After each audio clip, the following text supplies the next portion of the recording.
പവിത്രം സീരിയലിന്റെ latest episode review ആണ് പറയുന്നത്. അങ്ങനെ വേദയുടെ അച്ഛൻ ശങ്കരനാരായണൻ അമ്പലത്തിൽ തൊഴാൻ വേണ്ടിയിട്ട് പോകുന്നുണ്ട്. ആ സമയത്തിന്റെ പൂജാരി ചോദിക്കുന്നുണ്ട്, അല്ല വേദമോള് കണ്ടിട്ട് കുറെ നാളായല്ലോ, മോൾ എന്ന് ഇങ്ങോട്ടേക്ക് വന്നാലും അച്ഛന്റെ പേരിൽ അർച്ചന നടത്താതെ ഇവിടെ നിന്നും പോവാറില്ല. വേദക്ക് അച്ഛൻ എന്ന് വെച്ചാൽ ജീവനാണ്, ദൈവത്തെ പോലെയാണ് സാറിനെ വേദമോള് കാണുന്നത്. വേദമോൾ എവിടെയെന്ന് ഇങ്ങനെ ചോദിക്കുന്ന സമയത്തിന് ശങ്കരനാരായണൻ ഒന്നും തന്നെ മിണ്ടുന്നില്ലട്ടോ. എന്നിട്ട് വേദയെക്കുറിച്ച് ഇങ്ങനെ ചിന്തിക്കാണ്. പൂജാരി വേദമോളെ പറ്റിയിട്ട് സംസാരിക്കുന്നത് കേൾക്കുന്ന സമയത്തിന് ശങ്കരനാരായണൻ സ്വന്തം മോളെ വേദമോളെ ഒന്ന് കാണാൻ ആഗ്രഹിക്കുന്നുണ്ട്. അന്നേരം പൂജാരി പറയുന്നുണ്ട്, ഭഗവാന്റെ ഇഷ്ടമില്ലാതെ ഭഗവാന്റെ നടയിൽ വെച്ച് ഒന്നും തന്നെ സംഭവിക്കില്ല. സാറിന്റെ മോളുടെ ജീവിതത്തിൽ സംഭവിച്ചത് ആ കുട്ടി പോലും അറിഞ്ഞുകൊണ്ടല്ലോ. അന്നത്തെ ആ ഒരു ദിവസം യാദൃശ്ചികമായിട്ട് അങ്ങനെ സംഭവിച്ചതല്ലേ. ആ ഒരു സംഭവത്തിൽ ഒരിക്കലും വേദമോളെ കുറ്റം പറയാൻ പാടില്ല. ആ കുട്ടി ഏതായാലും ഭഗവാന്റെ ആജ്ഞ അങ്ങ് അനുസരിക്കാണ് ചെയ്തത്. ആ ആജ്ഞ കേട്ടിട്ട് അയാളെ ഭർത്താവായി സ്വീകരിച്ച് അയാളുടെ കൂടെ ജീവിക്കുന്നതിൽ യാതൊരു തെറ്റുമില്ല. അവൻ എങ്ങനെയുള്ള ആളാണ് എന്നതിലല്ല, അവരെങ്ങനെ ജീവിക്കുന്നു എന്നതിലാണ് കാര്യം. തന്റെ മകൾക്ക് ഏതായാലും ഇനി ഒരിക്കലും കരയേണ്ടി വരില്ല. സ്നേഹമുള്ളവനും വേദമോളെ സംരക്ഷിക്കാൻ കഴിവുള്ളവന്റെ കയ്യിൽ തന്നെയാണ് വേദമോൾ ഇപ്പൊ എത്തിയിരിക്കുന്നത്. ഭഗവാൻ കൂട്ടിച്ചേർത്തത് ഒരിക്കലും നമ്മൾ മനുഷ്യന്മാരായിട്ട് വേർപിരിക്കാതെ അവർ രണ്ടുപേരും ഒത്തൊരുമിച്ച് തന്നെ ജീവിക്കാൻ അനുവദിക്കണം. ഇതെല്ലാം കേൾക്കുന്ന സമയത്തിന് ശങ്കരനാരായണന് ഭയങ്കര വിഷമായിരിക്കട്ടെ. ശങ്കരനാരായണൻ ഇങ്ങനെ പറയുന്നത്, ഞാൻ വേദമോളുടെ അച്ഛനാ, ഒരച്ഛന്റെ വിഷമം എത്ര മാത്രമാണെന്ന് ഞാൻ പറയാതെ തന്നെ നിങ്ങൾക്കറിയാലോ. എനിക്കങ്ങനെ പെട്ടെന്ന് മറക്കാൻ പറ്റുന്ന കാര്യമൊന്നുമല്ല എന്റെ വേദമോളുടെ ജീവിതത്തിൽ സംഭവിച്ചത്. അന്നേരം അത് കേട്ട് പൂജാരി പറയുന്നുണ്ട്, അതിന് നിമിത്തമായത് ഞാനോ നിങ്ങളോ അല്ലെങ്കിൽ നമ്മൾ ആരും തന്നെയല്ല, അതെല്ലാം മുകളിലൊരാളുടെ വിധിയാണ്, ഭഗവാനാണ് അതിന്റെ കാരണക്കാരൻ എന്നിങ്ങനെ പൂജാരി പറയുന്നത് കേട്ടിട്ട് പിന്നീട് അങ്ങനെ ശങ്കരനാരായണൻ ഒന്നും മിണ്ടാതെ അവിടെ നിന്നും പോകുന്നുണ്ട്.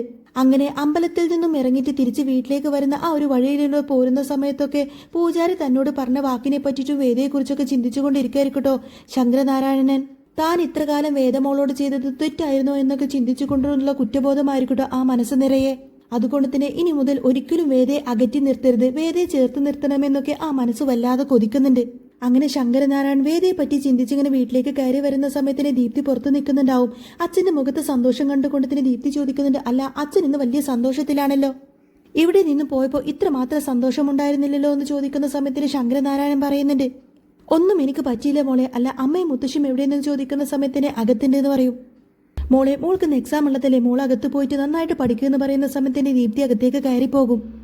പത്മം അങ്ങോട്ടേക്ക് വരുന്ന സമയത്തിന് എനിക്കൊരു ഗ്ലാസ് ചായ എടുക്ക് പത്മം എന്നൊക്കെ പറഞ്ഞുകൊണ്ട് തന്നെ ശങ്കരനാരായണൻ നേരെ മുത്തശ്ശിയുടെ അടുത്തേക്ക് പോയിരിക്കും. മുത്തശ്ശിയുടെ തൊട്ടടുത്തായിട്ട് ശ്രീകാന്തം ഇരിക്കുന്നുണ്ടാവും. ആ സമയത്തിന് ശങ്കരനാരായണൻ ഇങ്ങനെ മുത്തശ്ശിയോട് പറയുന്നുണ്ട്, ഞാൻ അമ്പലത്തിൽ പോയപ്പോൾ പൂജാരിയെ കണ്ടു അമ്മേ, പൂജാരി എന്നോട് ഒരുപാട് കാര്യങ്ങളെ പറ്റി സംസാരിച്ചു. എന്നിട്ട് വേദിയെ പറ്റിയിട്ട് പൂജാരി പറഞ്ഞ കാര്യങ്ങളെല്ലാം തന്നെ ശങ്കരനാരായണൻ ഇങ്ങനെ മുത്തശ്ശിയോട് പറയാണ്. ഇതെല്ലാം കേൾക്കുന്ന സമയത്തിന് ശ്രീകാന്ത് ഭയങ്കര ദേഷ്യത്തിലായിരിക്കും. ശങ്കരനാരായണൻ ഇങ്ങനെ മുത്തശ്ശിയോട് പറഞ്ഞിട്ട്, വേദിയോട് നമ്മളെല്ലാവരും ഇത്ര കാലം ചെയ്തത് വളരെ വലിയ തെറ്റാണ് എന്ന് ആ നിമിഷത്തിൽ എനിക്ക് തോന്നി. എന്നാൽ അത് കേട്ട് മുത്തശ്ശി ചോദിക്കുന്നത്, അതൊക്കെ നിനക്ക് ഇപ്പോഴാണോ ശങ്കര തോന്നിയത്? ഞാൻ എപ്പോഴും നിന്നോട് പറയാറില്ലേ ഒരിക്കലും ഭഗവാനെ തോൽപ്പിക്കാൻ നിൽക്കരുതെന്ന്. ഭഗവാനെ തോൽപ്പിക്കാൻ ആർക്കും കഴിയില്ല. പൂജാരി പറഞ്ഞത് 100% സത്യം തന്നെയാണ്. എന്നാൽ ഇത് കേൾക്കുന്ന സമയത്തിന് ശ്രീകാന്തിന് ഒട്ടും തന്നെ അങ്ങ് ഇഷ്ടപ്പെടുന്നില്ലട്ടോ. ശ്രീകാന്ത് ഇങ്ങനെ അച്ഛനോട് ചോദിക്കുന്നുണ്ട്, ഇനിയിപ്പോൾ അച്ഛന്റെ മനസ്സ് മുഴുവൻ അങ്ങ് മാറിയിട്ട് വേദയെ ഇങ്ങോട്ടേക്ക് കൂട്ടിക്കൊണ്ട് വരാൻ പറയൂ അച്ഛൻ. അന്നേരം മുത്തശ്ശി ചോദിക്കുന്നത്, അങ്ങനെ അവളെ ഇങ്ങോട്ടേക്ക് തിരിച്ചു വിളിച്ചാൽ പോലും അതിലെന്താ തെറ്റ് ശ്രീകാന്തേ? വേദമോൾ ഈ വീട്ടിലെ കുട്ടിയാണ്, വേദയുടെ ഭർത്താവാണ് വിക്രം. അങ്ങനെയല്ല അവളെ ഇങ്ങോട്ടേക്ക് തിരിച്ചു വിളിച്ചു എന്ന് വിചാരിച്ച് എന്താ തെറ്റെന്ന് ചോദിക്കുന്ന സമയത്തിന് ശ്രീകാന്തിന് അങ്ങ് ദേഷ്യം വരാട്ടോ. ഇത് കേട്ട് ശങ്കരനാരായണൻ പറയുന്നത്, ഞാൻ അങ്ങനെയൊന്നും പറഞ്ഞില്ലല്ലോ ശ്രീകാന്തേ, ഞാൻ എന്റെ മനസ്സിലുള്ള കാര്യം അമ്മയോട് തുറന്നു പറഞ്ഞതാ. അതെല്ലാം കേട്ടപ്പോൾ എന്റെ മനസ്സ് വേദനിച്ചു എന്ന് സത്യം തന്നെയാ. നടന്ന സംഭവങ്ങളൊക്കെ പെട്ടെന്ന് അങ്ങ് മറക്കാൻ പറ്റുമെന്നിങ്ങനെ ശങ്കരനാരായണൻ ചോദിക്കുന്ന സമയത്തിന് പിന്നീട് അങ്ങനെ ശ്രീകാന്ത് ഒന്നും മിണ്ടുന്നില്ല. ഇതേ സമയത്തായിരിക്കൂടെ ഇവരുടെ സംസാരം കേട്ടുകൊണ്ട് തന്നെ പത്മം ശങ്കരനാരായണന്റെ ചായയുമായിട്ട് അങ്ങോട്ടേക്ക് വരുന്നത്. പിന്നീട് അങ്ങനെ മുത്തശ്ശി ഏതായാലും ഭയങ്കര സന്തോഷത്തിലായിരിക്കും. മുത്തശ്ശി വേദയെ ഫോൺ ചെയ്തുകൊണ്ട് തന്നെ ശങ്കരനാരായണൻ പറഞ്ഞ കാര്യങ്ങളെല്ലാം തന്നെ വേദയോട് പറയുന്ന സമയത്തിന് ഇത് കേൾക്കുമ്പോൾ വേദക്ക് ഭയങ്കര സന്തോഷമായിരിക്കും. വിശ്വസിക്കാൻ പോലും കഴിയുന്നില്ലട്ടോ വേദക്ക്. ഇതൊക്കെ എന്റെ അച്ഛന്റെ പുതിയ അടവാണെന്ന് പറയും. അന്നേരം മുത്തശ്ശി ചോദിക്കുന്നുണ്ട്, അടവോ എന്തിനേന്ന് ചോദിക്കുന്ന സമയത്തിന് വേദ പറയുന്നുണ്ട്, മുത്തശ്ശിക്ക് തോന്നുന്നുണ്ടോ അങ്ങനെ എന്റെ അച്ഛന്റെ മനസ്സ് പെട്ടെന്ന് അങ്ങ് മാറുമെന്ന്? അത്രമാത്രം ആ മനസ്സിൽ മുറിവുണ്ടാക്കിയിട്ടാണ് ഞാൻ ഈ വീട്ടിലേക്ക് കയറി വന്നത്. അതൊക്കെ അത്ര പെട്ടെന്നൊന്നും മറക്കാൻ എന്റെ അച്ഛനെ കൊണ്ട് പറ്റില്ല. അച്ഛന്റെ ഉള്ളിന്റെ ഉള്ളിൽ ഇപ്പോഴും അച്ഛൻ എന്നോട് ദേഷ്യം മാത്രമാണ്. വർഷേച്ചിയുടെ ചടങ്ങിന് പോലും എന്നെ വിളിക്കാത്തത് എന്തുകൊണ്ടാ? ആ സമയത്ത് പോലും എന്നൊന്നും വിളിക്കാനൊന്നും അച്ഛന് തോന്നിയില്ലല്ലോ. പിന്നെ അങ്ങനെയുള്ള അച്ഛന് പെട്ടെന്നെന്താ ഇങ്ങനൊരു മാറ്റം വന്നതെന്ന് എനിക്ക് വിശ്വസിക്കാൻ പറ്റില്ല എന്നൊക്കെ പറയട്ടെ വേദ. അന്നേരം മുത്തശ്ശി പറഞ്ഞിട്ട്, വേദമോളെ എനിക്കൊരിക്കലും അവന്റെ വാക്കിൽ നിന്ന് അങ്ങനെയല്ല തോന്നിയത്. അവൻ ശരിക്കും ആത്മാർത്ഥമായിട്ട് എന്നോട് സംസാരിച്ചതുപോലെയാണ് എനിക്ക് തോന്നിയത്. വേദ പറഞ്ഞിട്ട്, ഏതായാലും അതിനെ പറ്റിയിട്ടൊന്നും അധികം സംസാരിക്കേണ്ട മുത്തശ്ശി എന്ന് പറയും. ഇവരുടെ സംസാരം കേട്ടുകൊണ്ടായിരിക്കട്ടെ നന്ദിനി അങ്ങോട്ടേക്ക് വരുന്നത്. നന്ദിനിയെ കണ്ട ഉടനെ വേദ പറഞ്ഞിട്ട് മുത്തശ്ശി എന്നാ പിന്നെ ഞാൻ നാളെ വിളിക്കാമെന്നൊക്കെ പറഞ്ഞുകൊണ്ടതിന് സംസാരം നിർത്തിയിട്ട് ഫോണ് കട്ട് ചെയ്യാണ്. ഫോണ് കട്ടാക്കിയതിന് ശേഷം വേദ ഇങ്ങനെ നന്ദിനിയോട് ചോദിക്കുന്നത് എന്താ നന്ദിനിയടുത്തേക്ക് രാത്രിക്ക് ഉറക്കൊന്നുമില്ലേ, എനിക്ക് കൂട്ടിനായിട്ട് ഇങ്ങോട്ടേക്ക് വന്നതാണോ എന്ന് ചോദിക്കും. ഏതായാലും നന്ദിനിയടുത്ത് വന്നതല്ലേ, ഇരിക്ക്, നമുക്ക് കുറച്ചു നേരം സംസാരിക്കാമെന്ന് പറയുന്ന സമയത്തിന് നന്ദിനിക്ക് അങ്ങ് ദേഷ്യം വരട്ടോ. നന്ദിനി പറഞ്ഞിട്ട് എടി നിനക്ക് കൂട്ടിരിക്കാൻ വേണ്ടിയിട്ട് വന്നതൊന്നുമല്ല ഞാൻ. ഏട്ടത്തി ഞാനിപ്പോൾ ഫോണിലൂടെ മുത്തശ്ശിയോട് സംസാരിച്ചതെല്ലാം കേട്ടിരുന്നോ എന്ന് ചോദിക്കാണ് വേദ. അന്നേരം നന്ദിനി ചോദിക്കുന്നുണ്ട് എടി നീ ആരോട് ഫോണിൽ സംസാരിച്ചാലും എനിക്ക് എന്താന്ന് ചോദിക്കുന്ന സമയത്തിന് വേദ ചിരിച്ചുകൊണ്ട് പറയുന്നുണ്ട് അതെ എന്റെ മുത്തശ്ശി എന്നെ വിളിച്ചത്, എന്റെ അച്ഛനെ എന്നോടുള്ള ദേഷ്യമൊക്കെ മാറിയെന്ന മുത്തശ്ശി പറഞ്ഞത് എന്ന് പറയും. ഏതായാലും അച്ഛൻ എന്നോടുള്ള ഇഷ്ടം കൊണ്ട് തന്നെ എന്റെ വിക്രമിനെയും അച്ഛൻ അംഗീകരിക്കും. എന്നാൽ ഇത് കേട്ട് നന്ദിനി ഇങ്ങനെ ചിരിച്ചുകൊണ്ട് ചോദിക്കുന്നുണ്ട് അല്ല അപ്പോൾ നിന്റെ അച്ഛൻ അംഗീകരിച്ചിട്ട് എന്താ കാര്യം, ഇവിടുത്തെ അച്ഛൻ നിന്നെ അംഗീകരിക്കണ്ടേ? അന്നേരം വേദ ചിരിച്ചുകൊണ്ട് പറഞ്ഞിട്ട് അംഗീകരിക്കലോ, തറവാട്ടിലെ തട്ടും പുറത്ത് ഞങ്ങളുടെ ഫസ്റ്റ് നൈറ്റും കഴിഞ്ഞു, ഇനിയിപ്പോ അച്ഛന് ഞങ്ങളെ അംഗീകരിക്കാതിരിക്കാൻ പറ്റൂ എന്നൊക്കെ പറഞ്ഞ് വേദ ഇങ്ങനെ നാണത്തോട് ചിരിക്കുന്ന സമയത്തിന് നന്ദിനിക്ക് ഭയങ്കര അങ്ങ് ദേഷ്യം വന്നിട്ട് വേദ ഇങ്ങനെ തുറപ്പിച്ച് നോക്കാട്ടോ നന്ദിനി.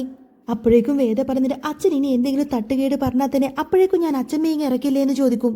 ബാക്കിയുള്ള കാര്യങ്ങളൊക്കെ പിന്നെ അച്ഛമ്മ നോക്കിക്കോളും എന്നിങ്ങനെ വേദ പറയുന്ന സമയത്തിന് നന്ദിനി അമ്പരപ്പോട് കൂടിയായിരിക്കട്ടെ വേദ ഇങ്ങനെ നോക്കി നിൽക്കുന്നത്. വേദ വീണ്ടും നന്ദിനിയോട് ചോദിക്കുന്നത് ഇനി എന്തെങ്കിലും പറയാനുണ്ടോ നന്ദിനി ഏട്ടത്തിക്ക് എന്ന് ചോദിക്കുന്ന സമയത്തിന് നന്ദിനിക്ക് ദേഷ്യം വരട്ടോ.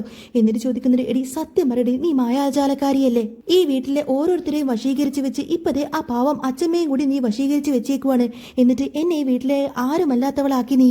എടി നിനക്ക് ഞാൻ കാണിച്ചു തരാമടി ഈ നന്ദിനി ആരാണെന്ന് ഞാൻ കാണിച്ചു തരാമെന്നൊക്കെ പറഞ്ഞുകൊണ്ടതിനെ ദേഷ്യപ്പെട്ട് അവിടെ നിന്നങ്ങ് പോവാണ് നന്ദിനി. വേദ വീണ്ടും ആ കൈവേലിയിൽ തന്നെ വിക്രമിനെ ഇങ്ങനെ കാത്തിരിക്കായിരിക്കും. കുറെ കഴിഞ്ഞതിന് ശേഷം വിക്രം അങ്ങോട്ടേക്ക് വരുന്നുണ്ട്. പുഞ്ചിരിച്ചു കൊണ്ടായിരിക്കും വിക്രമിനെ ഇങ്ങനെ സ്വീകരിക്കുന്നത് വേദ. എന്നാൽ വേദയുടെ ചിരി കണ്ടുകൊണ്ടതിനെ വിക്രം ചോദിക്കുന്നുണ്ട് എന്താ ഇത്ര ചിരിക്കാനെന്ന് ചോദിക്കും. അന്നേരം വേദ ചോദിക്കുന്നുണ്ട് ഉച്ചക്ക് നിങ്ങൾ ഇന്ന് ചോറ് കഴിച്ചു എന്ന് ചോദിക്കുന്ന സമയത്തിന് വിക്രം ഒന്നും മിണ്ടാതെ തല കുനിച്ച് അകത്തേക്ക് കയറി വരികയാണ്. വേദ പറഞ്ഞിട്ട് അതെ നമ്മുടെ ജീവിതത്തിൽ ഏതായാലും വളരെ സന്തോഷമുള്ളൊരു കാര്യമുണ്ട് എന്ന് പറയുന്ന സമയത്തിന് എന്തായിരിക്കും എന്നൊക്കെ ചിന്തിച്ച് വിക്രം ഇങ്ങനെ വേദയെ തുറപ്പിച്ചു നോക്കുകയാണ്.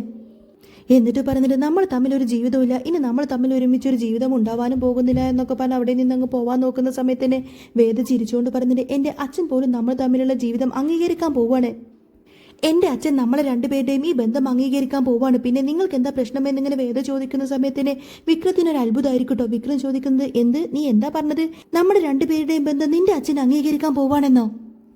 അപ്പോഴേക്കും അതെ മുത്തശ്ശി വിളിച്ചിരുന്നു എന്നൊക്കെ പറഞ്ഞുകൊണ്ട് തന്നെ നടന്ന കാര്യങ്ങളെല്ലാം തന്നെ വിക്രമിനോട് പറയാട്ടോ വേദ. ഇത് കേൾക്കുന്ന സമയത്തിന് വിക്രത്തിന് എങ്ങനെ പ്രതികരിക്കണമെന്നറിയില്ല. ഒട്ടും പ്രതീക്ഷിക്കാതെ വന്ന വേദയുടെ അച്ഛന്റെ മാറ്റം കണ്ടിട്ട് ഇങ്ങനെ അത്ഭുതപ്പെട്ട് നോക്കി നിൽക്കുന്ന വിക്രമിനെ കാണിച്ചുകൊണ്ടാണ് എപ്പിസോഡ് പൂർണ്ണമാവുന്നത്. അപ്പോൾ നിങ്ങൾക്ക് ഈ ഒരു ചാനൽ ഇഷ്ടമാണെങ്കിൽ സബ്സ്ക്രൈബ് ചെയ്യാനും സപ്പോർട്ട് ചെയ്യാനും മറക്കല്ലേ.